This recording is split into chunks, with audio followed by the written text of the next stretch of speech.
يعيش فليتفضل مشكورا. شكرا. بسم الله والصلاة والسلام على رسول الله.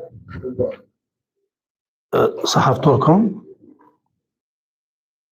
قبل ما نتطرق في عجالة، أنا جد مسرور بوجودي هنا معكم. أنا جد مسرور لأشارككم هذه الندوات واللي سميتها ندوات المدينة. استسمحكم فتحضير نتاع الندوة أو الندوة راح نلقيها بالفرنسية، وممكن بعد نديروا أجوبة ولا ذاك نديروا مزيج بين الفرنسية والعربية والدارجة. C'est avec un immense plaisir, mêlé d'un profond sentiment de reconnaissance, que j'ai l'honneur, à la fois redoutable et hautement gratifiant, de prendre la parole dans le cadre de cette série des conférences initiées par la Fondation Patrimoine, Mémoire et Habitat de la ville de Sétif. Cette fondation, à mes yeux, pose les jalons d'une réflexion lucide et nécessaire sur la vie, l'évolution et le développement de notre cité. Elle ouvre un espace de dialogue essentiel autour de l'histoire urbaine, de la mémoire collective et des enjeux contemporains de la préservation du patrimoine. De telles initiatives ne peuvent qu'être saluées, soutenues et encouragées. Permettez-moi, en guise de préambule, d'adresser mes sincères remerciements à l'ensemble du collectif de la Fondation, et tout particulièrement à son président, M. Farid Ben Salem, pour m'avoir offert l'opportunité de partager avec vous, ne serait-ce qu'un aperçu d'un travail de recherche mené avec passion depuis plus de 20 années. Mon intervention intitulée « Mémoire et patrimoine » portera essentiellement sur la dimension historique et mémorielle de la ville de Sétif. Mémoire et patrimoine, une relation indissociable. La mémoire d'une ville ne se limite pas aux souvenirs individuels de ses habitants. Elle s'inscrit également dans ses rues, ses pierres, ses places et ses monuments. L'espace urbain constitue ainsi une véritable archive vivante où se déposent les traces du passé. À Sétif, le patrimoine matériel représente un véritable livre ouvert sur l'histoire. Chaque vestige, chaque bâtiment, chaque lieu évoque une époque, une transformation et une identité en constante évolution. Ville au passé pluriel, Sétif porte d'abord l'empreinte profonde de l'Antiquité à travers les vestiges de Sétifis, ancienne cité romaine dont les ruines, mosaïques et fragments architecturaux témoignent encore aujourd'hui d'une civilisation florissante. Conservés notamment au musée national de Sétif, ces éléments archéologiques constituent les témoins d'une mémoire ancienne, enfouie mais toujours présente. Ces traces matérielles ne sont pas de simples objets archéologiques. Elles incarnent une continuité historique qui relie les habitants d'aujourd'hui aux civilisations qui ont façonné l'espace urbain et l'identité du territoire. Mais la mémoire collective de Sétif ne se limite pas à l'Antiquité. Elle est également profondément marquée par des événements plus récents, notamment ceux liés aux manifestations du mai 45 et à la guerre de libération nationale. Ces événements tragiques ont laissé des empreintes durables dans l'histoire et dans le paysage urbain de la ville. Certains lieux, bâtiments, espaces publics deviennent alors de véritables supports matériels de la mémoire, où le passé continue de dialoguer avec le présent.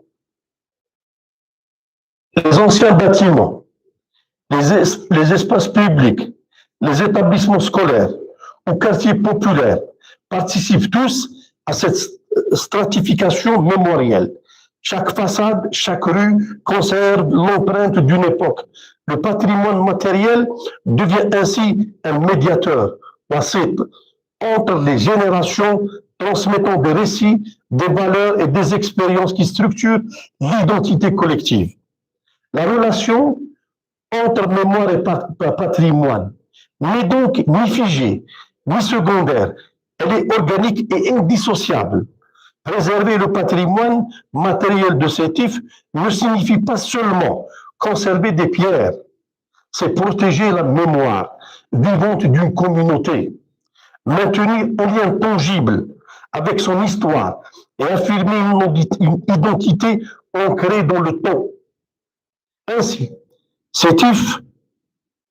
à Sétif, la mémoire trouve dans le patrimoine matériel son ancrage le plus concret. Les monuments, les vestiges et les espaces urbains deviennent les gardiens silencieux d'un passé partagé. Ils rappellent que la ville n'est pas seulement un lieu d'habitation, mais aussi un espace de transmission, de souvenirs et de construction identitaire. Une mémoire, ça c'est le deuxième point, encore insuffisamment matérialisée. On affirme souvent que Sétif est la ville du mai 45. Pourtant, dans l'espace urbain, les traces visibles de cet événement majeur demeurent relativement rares. Hormis le lieu où tomba le premier martyr Saad Bouzid, peu d'éléments dans la ville permettent aujourd'hui aux citoyens, aux visiteurs, d'identifier clairement les lieux où se sont déroulés ces événements historiques. Le paysage urbain apparaît ainsi paradoxalement relativement silencieux face à une histoire pourtant riche et tragique. Et pourtant, de nombreux édifices publics et privés ont été les témoins directs d'un pan essentiel de l'histoire contemporaine de la ville de Sétif. L'histoire de ces lieux demeure malheureusement méconnue du grand public, notamment des jeunes générations qui ont pourtant le droit et même le devoir de connaître les espaces où s'est écrite l'histoire de leur cité. Quelques repères historiques majeurs. Le lycée Mohamed Kourouani. Créé en 1873, le lycée Mohamed Kourouani, ancien lycée Eugène Albertini, constitue l'un des hauts lieux du savoir à Sétif et un foyer important de la formation intellectuelle et politique de plusieurs générations. Le 26 novembre 1942, l'établissement est réquisitionné par les forces britanniques. Du 28 novembre 1942 au 2 août 1944, il est transformé en quartier général de l'état-major des forces alliées. Fait remarquable, aucune plaque ni indication historique ne rappelle aujourd'hui cet épisode pourtant significatif de l'histoire de la ville. La création des AML. Le 14 mars 1944, à Sétif, Farhat Abbas fonde le mouvement des Amis du Manifeste et de la Liberté. Une semaine seulement après la promulgation de la fameuse ordonnance du 7 mars 1944. Ce mouvement joua un rôle déterminant dans la mobilisation politique du peuple algérien durant les dernières années de la période coloniale. Le manifeste du peuple algérien, le texte fondateur du manifeste du peuple algérien, fut rédigé le 10 février 1944 par Farhat Abbas à son domicile à Sétif. Ce lieu précis, encore insuffisamment identifié et valorisé, constitue en lui-même un élément patrimonial majeur chargé d'une portée historique considérable. La pose d'une plaque commémorative, notamment à proximité de l'ancienne pharmacie de Farhat Abbas, serait un geste symbolique, fort pour rappeler que ce grand acteur de l'histoire nationale fut également le premier président du gouvernement provisoire de la République algérienne créé le 19 septembre 58. L'agence du Crédit populaire algérien, l'agence 303 du Crédit populaire algérien, anciennement compagnie algérienne, n'est pas une simple succursale bancaire. Ces murs ont été les témoins indirects de l'assassinat d'Edouard Deluca, président de la délégation générale de la ville de Sétif.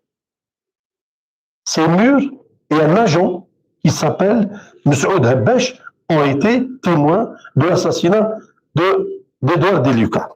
Témoin gênant de cet assassinat. Moussaoud Habash est assassiné le 10 mai 1945 dans une hara de la rue des Frères Habash, ex-rue du général Saray, en compagnie de son frère Abdelrahman. Leur frère Abdelhamid parvient à s'enfuir. 9 ans plus tard, il rejoint l'Island avant d'être arrêté et envoyé au camp de Qasr. Une place commémorative sur ce site contribuerait à préserver cette mémoire tragique. La présence civile de Sétif. La présence civile de Sétif constitue un patrimoine historique et mémoriel de premier ordre. Durant le massacre de mai 1945 et pendant la guerre de libération nationale, ce lieu fut le théâtre de nombreux sévices et actes de torture. De très jeunes détenus y furent emprisonnés, parmi lesquels Ahmed Benzine, Katib Yassine, Tayyip Taklit, Shahid Tayyip Taklit, qui n'avait pas encore atteint l'âge de 17 ans. Ce lieu mériterait aujourd'hui une réhabilitation et une valorisation mémorielle à la hauteur de l'importance historique. L'ancienne caserne où on se trouve actuellement, l'emplacement de l'ancienne caserne où se trouve aujourd'hui le parc d'attractions, fut également un lieu de détention et de torture durant les événements de mai 1945 et durant aussi la guerre de libération nationale. Des milliers d'Algériens y furent parqués dans des conditions inhumaines. Parmi eux se trouvait Khalifa Zaboub, un enfant de l'Elma, torturé à mort durant ces massacres. Elle a été en outre un lieu de torture et de liquidation extrajudiciaire durant la guerre de libération nationale. Il faudrait laisser des repères à nos enfants et aux enfants de nos enfants. Les camps d'internement urbains. Le stade Mohamed Guessab, ancien stade de Eugène Giraud, ainsi que le CM Mohamed Khmisti, ex-école Thomas, sont aujourd'hui des infrastructures ordinaires aux yeux du public. Pourtant, lors du deuxième bouclage de la ville de Sétif, le 6 septembre 1957, un bouclage qui a duré 15 jours, ces lieux furent transformés en camps d'internement où des centaines de Sétifiens furent détenus et torturés pendant 15 jours et 15 nuits. Certains détenus parvinrent à s'évader, comme Barhoum Saad Saadna, tandis que d'autres, tels que Hassan Belkhired, Elim Aïza ou Salah Djil Arbi, le père de Abdelhamid Salakji, président de la, de la fondation du 8 mai, sont depuis portés disparus. L'ancien tribunal militaire, construit en 1879, l'ancien tribunal militaire fut un lieu de répression durant les événements du 8 mai 1945, puis pendant la guerre de libération nationale. De nombreux militants et moudjahidines ils furent condamnés à mort. Aujourd'hui, transformé au musée de Moudjahid, le site ne comporte pourtant aucun dispositif explicatif permettant aux visiteurs de comprendre pleinement l'histoire tragique qui s'y est déroulée.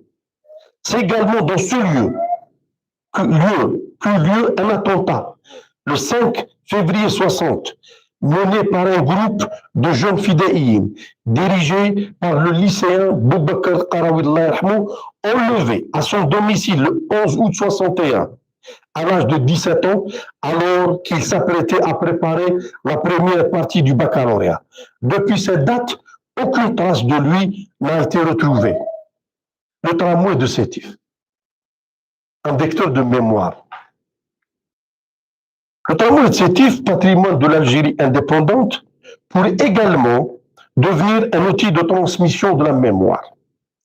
Ces 26 stations portent des noms chargés d'histoire. Pourtant, très peu d'usagers connaissent l'origine de ces appellations. Je vais vous donner un exemple qui me tient à cœur. Le nom de Abdallah Belil, dit Abdallah l'Indochin, connu sous le nom d'Abdallah l'Indochin, reste largement méconnu. Condamné à mort par le tribunal militaire de Paris le 12 juin 1958, il est guillotiné Chenkoua le 27 septembre 1958 à 5h30 du matin à la prison de la Santé, devenant ainsi plutôt le premier martyr algérien exécuté en France de cette manière. Le temps ne nous permet malheureusement pas d'évoquer d'autres lieux de mémoire importants, tels que la ferme Salamo, El Gassria, ou encore le lieu où ont été exécutés le 24 août 1958 à 3h du matin dans un coin de la cité El Djenel, à l'emplacement actuel du complexe du 8 mai 45, les 5 fusillés. En conclusion, ces bâtiments et sites ne sont pas des simples constructions utilitaires. Ils sont des témoins silencieux de drames, de luttes et d'engagements qui ont façonné l'histoire locale et nationale. Les réhabiliter, les signaler, les transmettre de l'histoire ne le relève pas seulement d'un devoir de mémoire.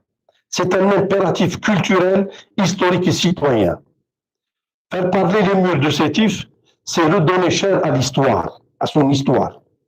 C'est permettre aux jeunes générations de comprendre que la ville qu'elles habitent n'est pas née d'hier, mais qu'elle est le produit d'une longue stratification d'événements, d'espérances, de combats et de sacrifices.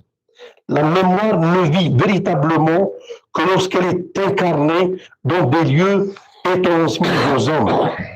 Et à Sétif, cette mémoire attend encore d'être pleinement inscrite dans l'espace visible de la ville. Je vous remercie de votre attention. بارك الله فيك. بارك الله فيك الأستاذ كمال بن يعيش، مشكور.